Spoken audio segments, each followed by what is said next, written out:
Assalamualaikum warahmatullahi wabarakatuh. Perkenalkan, nama saya Indri Novitasari. Pada hari ini, saya akan mencoba menerangkan tentang pengaruh bimbingan belajar terhadap hasil belajar siswa kelas 7 SMPN Negeri 1 Batipuh dengan mata kuliah Seminar Pendidikan Matematika oleh dosen penggampu Anisia Nofiliza SPDI MA. Baiklah, yang pertama yaitu kita masuk pada bab pertama, yaitu untuk bab 1 pendahuluan yang melatar belakangi saya dalam memilih judul dari proposal saya ini itu karena dua faktor. Yang pertama yaitu faktor internal, yaitu faktor dari dalam diri siswa itu sendiri. Ya, baik secara psikologis maupun hal lainnya. Yang bisa kita contohkan misalnya dari segi gizi yang kurang terpenuhi, sehingga daya tangkap setiap siswa itu berbeda-beda. Mungkin kalau ada yang kurang dari terpenuhi gizi mereka tersebut, ada yang kurang atau susah berkonsentrasi dalam pelajaran. Yang kedua yaitu faktor eksternal. Faktor eksternal yaitu faktor dari luar diri siswa itu sendiri. Misalnya yaitunya cara mengajar guru di sekolah yang kurang dipahami atau tak disukai siswa, atau kondisi belajar yang kurang kondusif. Dari kedua faktor tersebut, maka cara yang dapat kita lakukan untuk mengatasi permasalahan tersebut yaitunya kita berikan sebuah layanan bimbingan belajar untuk para siswa yang memiliki masalah-masalah tersebut agar mereka efektif dan efisien dalam belajar dan dapat memperoleh prestasi belajar yang baik yang dapat sama-sama kita banggakan. Yang kedua yaitu identifikasi masalah. Yang pertama yaitu kurangnya minat siswa dalam mengikuti pembelajaran di kelas. Yang kedua, tidak tercapainya hasil belajar yang diinginkan atau tidak tercapainya KKM.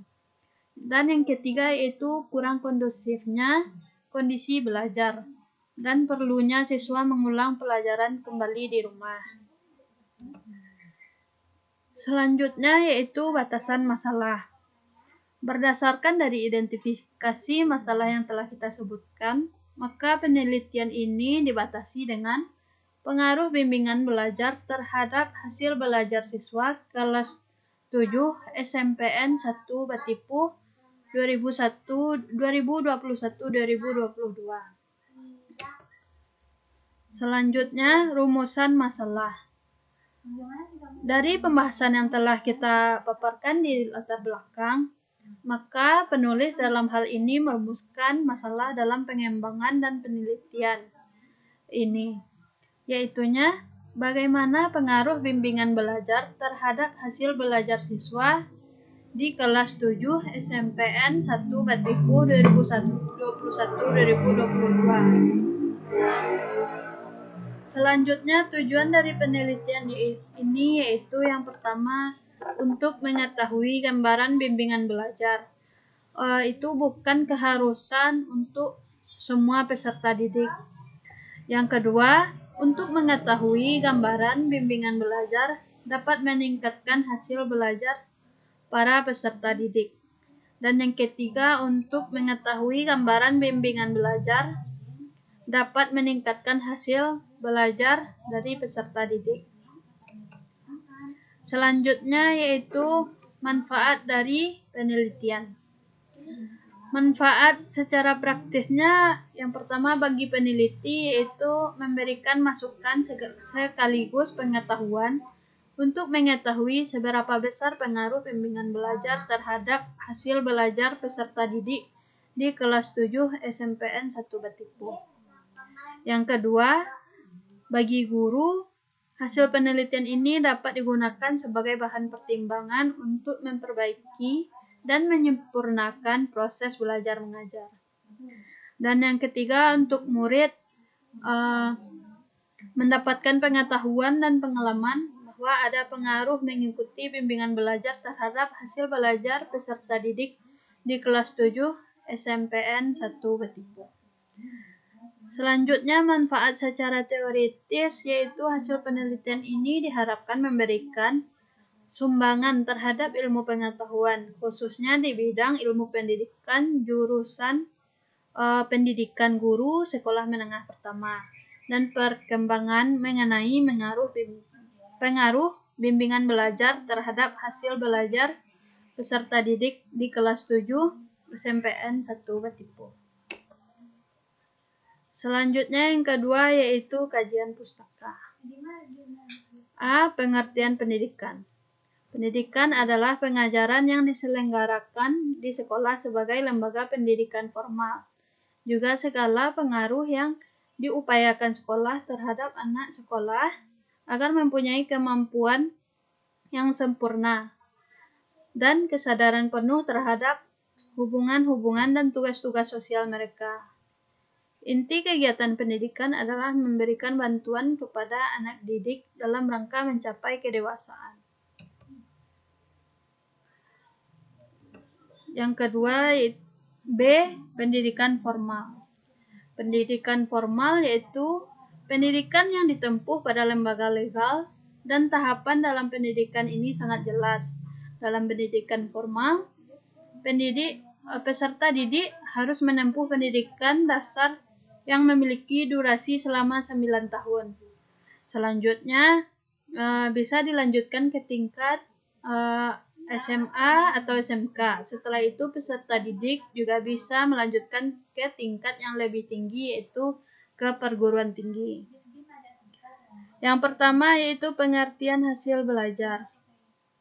Hasil belajar didefinisikan sebagai suatu perubahan ditinjau dari 3 aspek, yakni aspek kognitif, aspek afektif, dan psikomotor.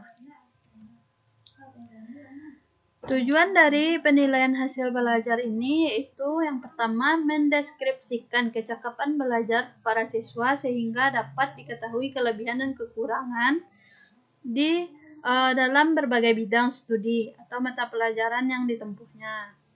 Yang kedua, mengetahui hasil atau keberhasilan dari proses pendidikan dan pengajaran di sekolah, yakni seberapa jauh keefektifan dalam mengubah tingkah laku para siswa ke arah tujuan pendidikan yang diharapkan. Keberhasilan pendidikan dan pengajaran penting, artinya mengingat peranannya sebagai upaya memanusiakan atau membudayakan manusia. Dalam hal ini, para siswa agar menjadi manusia yang berkualitas dalam aspek intelektual, sosial, emosional, moral, dan keterampilan. Selanjutnya, fungsi penilaian hasil belajar, yaitu yang pertama sebagai alat mengetahui tercapai atau tidaknya tujuan instruksional. Dengan fungsi ini, maka penilaian harus mengacu pada rumusan tujuan instruksional. Yang kedua, umpan balik bagi perbaikan proses belajar mengajar. Perbaikan mungkin dilakukan dalam hal tujuan instruksional, kegiatan belajar siswa, strategi mengajar guru, dan lain-lain. Dan yang ketiga yaitu dasar dalam penyusunan laporan kemajuan belajar siswa pada orang tuanya. Dalam laporan tersebut dikemukakan kemampuannya dan kecakapan belajar siswa dalam berbagai bidang studi, bentuk nilai-nilai prestasi yang dicapainya.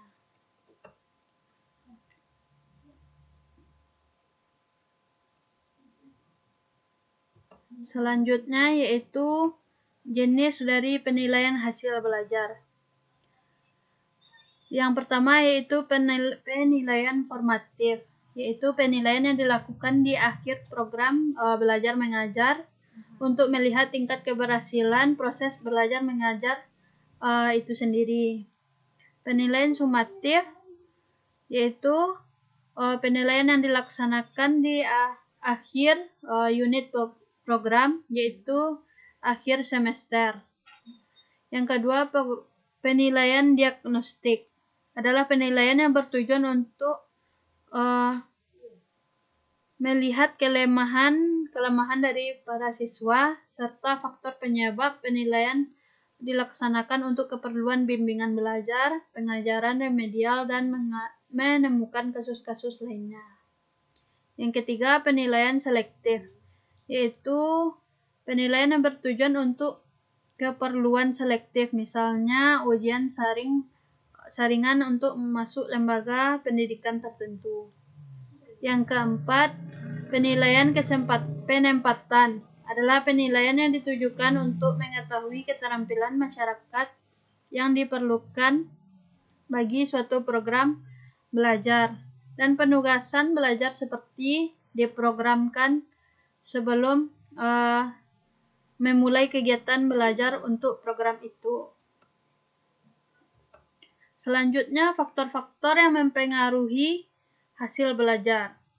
Yang pertama yaitu faktor internal, meliputi faktor fisiologis dan psikologis. Secara umum, kondisi fisiologis seperti kesehatan yang prima, tidak dalam keadaan lelah atau capek, tidak dalam keadaan cacat jasmani, dan sebagainya. Yang kedua, faktor eksternal, meliputi faktor lingkungan dan faktor instrumental. Faktor lingkungan dapat mempengaruhi hasil belajar. Faktor lingkungan ini meliputi lingkungan fisik dan lingkungan sosial. Selanjutnya yaitu pendidikan non-formal. Pendidikan non-formal merupakan pendidikan yang dilaksanakan di luar jalur pendidikan sekolah yang memiliki kekuatan hukum yang sama dengan pendidikan formal. Pendidikan non-formal bertujuan untuk mengantisipasi masyarakat yang dengan berbagai alasan tidak dapat mengikuti pendidikan formal, misalnya karena faktor ekonomi, demografi, lingkungan, dan faktor orang tua, dan sebagainya. Selanjutnya, kita masuk pada pengertian bimbingan belajar.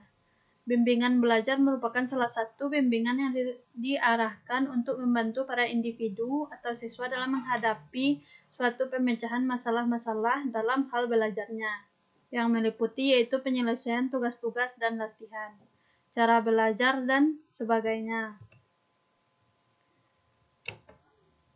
Yang selanjutnya yaitu tujuan bimbingan belajar. Yang pertama yaitu meningkatkan cara belajar yang efisien, baik sendiri maupun berkelompok. Yang kedua, menentukan cara mempelajari atau menggunakan buku-buku pelajaran. Yang ketiga, membuat tugas sekolah untuk mempersiapkan diri untuk ulangan atau ujian. Yang keempat, mengetahui kesulitan-kesulitan dalam mata pelajaran tertentu. Dan yang kelima, menentukan pembagian waktu dan perencanaan belajar. Selanjutnya, prinsip bimbingan. Dalam hal ini yang dimaksud dengan prinsip-prinsipnya yaitu menjadi pegangan dalam proses bimbingan, seperti halnya dalam memberikan definisi mengenai bimbingan. Masing-masing ahli mempunyai sudut pandang sendiri-sendiri terhadap titik berat permasalahannya. Selanjutnya kita masuk pada pendidikan informal. Pendidikan informal adalah jalur pendidikan keluarga dan lingkungan berbentuk kegiatan belajar secara mandiri yang dilakukan secara sadar dan bertanggung jawab. Hasil pendidikan formal diakuinya dengan pendidikan formal dan non-formal setelah peserta didik lulus ujian sesuai dengan standar nasional pendidikan. Alasan dari pemerintah menggagas pendidikan informal yaitu yang pertama, pendidikan bisa dimulai dari keluarga. Yang kedua, informal diundangkan juga karena untuk mencapai tujuan pendidikan nasional, dimulai dari keluarga. Yang ketiga, homeschooling. Pendidikan formal tapi dilaksanakan secara informal karena seorang anak harus dididik dari lahir. Selanjutnya yaitu kerangka pikir. Dari pembahasan di atas, dari kerangka konseptual dari pembahasan ini sendiri, yaitu yang pertama, peserta didik adalah setiap manusia yang berusaha mengembangkan potensi diri melalui proses pembelajaran pada jalur pendidikan, baik pendidikan formal maupun non-formal, pada jenjang pendidikan dan jenis pendidikan tertentu. Yang kedua, bimbingan belajar dilakukan dengan cara mengembangkan suasana belajar mengajar yang kondusif agar terhindar dari kesulitan belajar. Yang ketiga, lembaga pendidikan merupakan lembaga pendidikan formal di sekolah dan formal di lembaga bimbingan belajar di luar jam mata pelajaran di sekolah. Dan yang keempat yaitu dengan adanya bimbingan belajar yang diikuti oleh peserta didik dan disetujui oleh orang tua murid yang dilaksanakan di luar jam mata pelajaran di sekolah dan diadakan di lingkungan sekolah, maka dapat meningkatkan hasil belajar dari peserta didik tersebut. Dapat sama-sama kita lihat, ini adalah kerangka pikir dari pembahasan kita sebelumnya. Jadi peserta didik menunjuk ke lembaga pendidikan dan juga bimbingan belajar akan menghasilkan hasil belajar yang optimal. Selanjutnya, metodologi penelitian. Yang pertama, jenis dan lokasi penelitian. Jenis penelitian ini merupakan penelitian kuantitatif yang dilakukan dengan metode survei, yaitu penelitian yang dilakukan untuk mengukur gejala-gejala yang ada tanpa menyelidiki kenapa gejala tersebut ada, sehingga tidak perlu memperhitungkan hubungan antara variabel-variabel, karena hanya menggunakan data yang ada untuk memecahkan masalah daripada menguji hipotesis.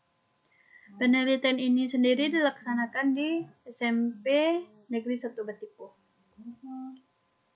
Yang kedua, pendekatan penelitian. Pendekatan yang digunakan dalam penelitian ini adalah pendekatan psikologis dan pendekatan pedagogik, di mana pendekatan psikologis yaitu pendekatan yang dibahas tentang aspek kejiwaan seseorang, sedangkan pendekatan pedagogik yaitu pendekatan yang berhubungan erat dengan kegiatan mengajar. Selanjutnya yaitu populasi dan sampel. Populasi adalah wilayah generalisasi yang terdiri dari objek atau subjek yang mempunyai kualitas dan karakteristik tertentu yang ditetapkan oleh peneliti untuk mempelajari dan kemudian ditarik kesimpulannya. Adapun populasi dari penelitian ini adalah peserta didik kelas 7 SMP Negeri 1 Batipuh yang berjumlah 75 orang peserta didik. Yang kedua yaitu sampel. Sampel teknik yang digunakan dalam menentukan sampel yaitu sampel jenuh. Sampel jenuh adalah penentuan sampel bila semua anggota populasi digunakan sebagai sampel. Hal ini dilakukan karena jumlah populasi relatif kecil, yaitu kurang dari 100 orang. Sedangkan sampel dalam penelitian ini adalah murid kelas 7 sebanyak 75 orang peserta didik. Selanjutnya, metode pengumpulan data. Untuk metodologi pengumpulan data sendiri, yang pertama yang kita gunakan yaitu tes, baik pre-test maupun post-test. Yang kedua, kita melakukannya dengan cara wawancara. Serta yang ketiga yaitu dengan cara dokumentasi. Selanjutnya, instrumen dari penelitian. Yang pertama yaitu Perelman test. Instrumen yang berupa tes ini dapat digunakan untuk mengukur kemampuan dasar dan pencapaian atau prestasi. Semua item tes dibuat oleh peneliti sendiri dengan memperhatikan tingkat kemampuan belajar di SMPN 1 Batipuh. Yang kedua, pedoman wawancara. Dalam melakukan wawancara, pengumpul data telah menyiapkan instrumen penelitian berupa pertanyaan-pertanyaan tertulis yang alternatif jawabannya telah disiapkan. Dengan cara terstruktur ini, setiap responden diberi pertanyaan yang sama dan pengumpul data mencatatnya. Yang ketiga, catatan dokumentasi. Dokumentasi dilakukan untuk mengetahui hasil belajar peserta didik SMPN 1 Batipuh. Dokumentasi tersebut berupa nilai rapor peserta didik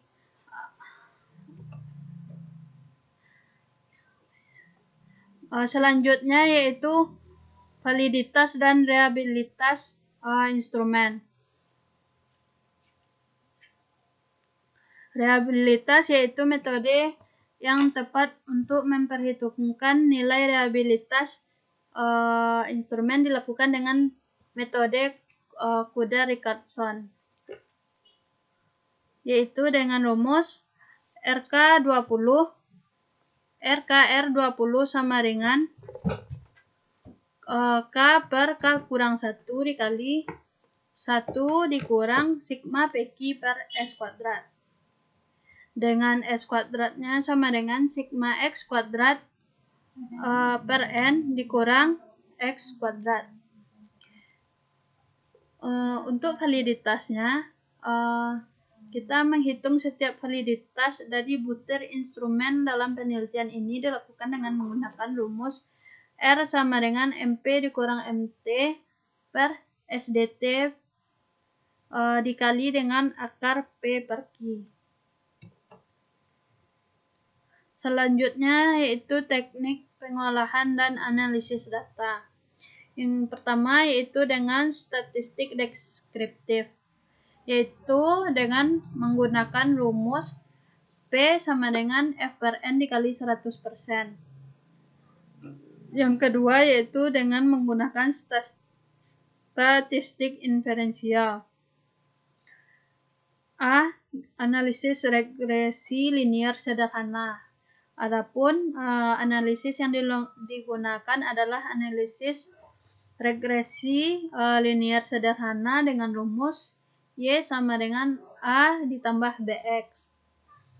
Dan yang kedua yaitu untuk menguji kebenaran suatu hipotesis maka harus dilakukan dengan melakukan pengujian hipotesis terhadap uji F. Baiklah, sekian penjelasan dari saya untuk materi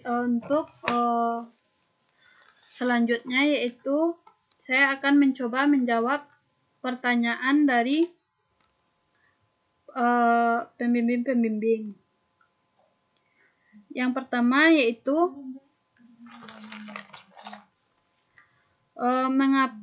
dari saudari Tika, yaitu mengapa saudari tertarik meneliti hal tersebut, apa pentingnya. Yang kedua dari saudari Tessa, kenapa saudari tertarik melakukan penelitian itu. Yang ketiga dari saudari Ani, bagaimana langkah-langkah dalam menentukan berpengaruh atau tidaknya bimbingan belajar ini, dan materi apa yang tepat untuk digunakan. Serta yang keempat yaitu mengapa saudara memilih judul ini dalam proposal saudara, dan jelaskan metode yang digunakan dalam menyelesaikan proposal ini nanti. Baiklah, untuk yang pertama saya akan mencoba menjawab dari saudari Tika dan saudari Tessa, yaitu mengapa saya tertarik, kenapa saya tertarik, dan apa pentingnya. Jadi di sini menurut proposal yang telah saya buat, di sini untuk di SMP Negeri 1 Batipuh sendiri, penelitian tentang bimbingan belajar ini belum pernah dilakukan, sehingga subjek yang saya akan teliti itu bertambah banyak, yang khususnya berada di SMP Negeri 1 Batipuh sendiri. Yang kedua, kenapa dan apa pentingnya, yaitu yang pertama untuk mengetahui gambaran bimbingan belajar bukan dari keharusan bagi semua siswa.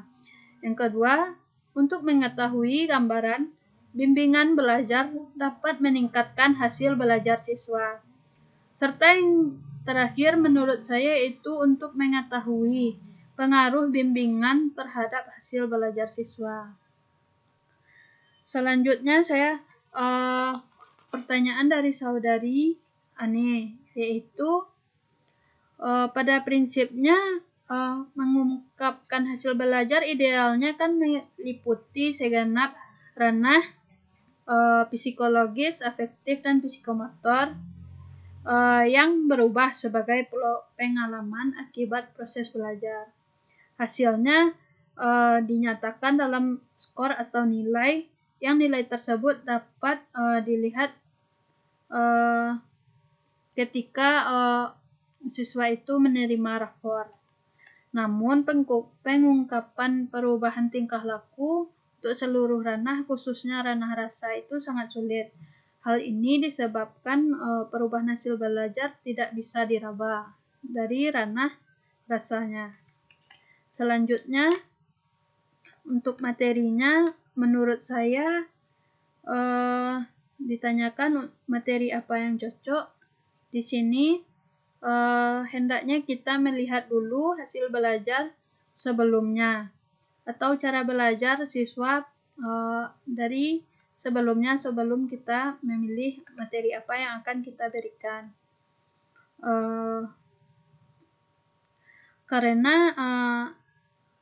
Karena jurusan kita adalah matematika, maka menurut saya yang kita bisa pilihkan materinya yaitu materi matematika jika itu memang susah bagi siswa tersebut. Selanjutnya yaitu pertanyaan dari saudara Ardi, yaitu kenapa saya memilih judul ini. Yaitu saya sendiri memilih judul ini karena dua faktor. Yang pertama faktor internal, yaitu kemampuan atau daya tangkap anak-anak yang berbeda dalam menerima materi pelajaran di sekolah, baik itu secara psikologis maupun sosiologis, yang bisa mengganggu konsentrasi dari anak tersebut, serta faktor-faktor lainnya yang dapat membuat sang anak susah berkonsentrasi. Yang kedua karena faktor eksternal, yaitu kondisi belajar yang kurang kondusif, baik cara mengajar guru yang kurang dipahami atau kurang disukai anak-anak ataupun faktor eksternal lainnya. Jadi menurut saya untuk mengatasi masalah tersebut agar hasil belajar anak tidak di bawah KKM, baik dari segi kognitif, efektif maupun psikomotornya, dan agar siswa dapat lebih efektif dalam belajar di sekolah, maka lebih baik siswa tersebut diberikan sebuah layanan bimbingan belajar untuk menunjang prestasi belajarnya. Selanjutnya, metode apa yang akan saya gunakan dalam hal ini? Metode untuk pengumpulan datanya sendiri, saya menggunakan metode yang pertama yaitu tes, baik tes pre-test yang dilakukan sebelum memulai pelajaran maupun post-test, yaitu yang dilakukan setelah menerima pelajaran. Yang kedua dengan wawancara. Dan yang terakhir yaitu dengan cara dokumentasi. Baiklah, sekian penyelesaian pada hari ini.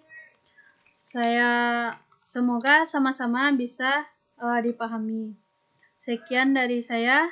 Assalamualaikum warahmatullahi wabarakatuh.